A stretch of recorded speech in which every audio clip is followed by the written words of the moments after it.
कराची में खबरवाद से कंदाजी कराची जिले के कोरंगी में शेरी का भर दौरान पुलिस पहुंची वही मुकाबलेबाद में दुहारी जख्मी हालत में गिरफ्तार किया व्याखीन कोरंगी जिले के नासिर जंपट पुलिस ऐं जवाबदारन में मुकाबलो थो। गिरफ्तार जवाबदारन की सुञाणप मोहम्मद इरफान वल्द यासीन ऐं खुरम वल्द माशूक तौर थी आहे। कोरंगी पुलिस चवण आहे त गिरफ्तार जवाबदारन के कब्जे में 2 पिस्टल, 3 चोरी थियल मोबाइल फोन ऐं रोक रक़म हथ कई वई आहे। इन हवाले से कराची का Dharti TV news reporter Zaheer Sheikh line ते मौजूद है। जी ज़हीर, कड़ा तफ़सील आहिनि, अपडेट कजो।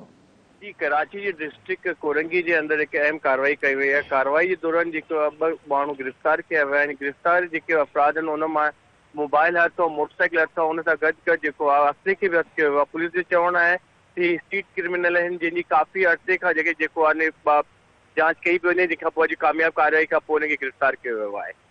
जी ठीक है ज़हीर, वही मेहरबानी हुआ तफ़सील ना।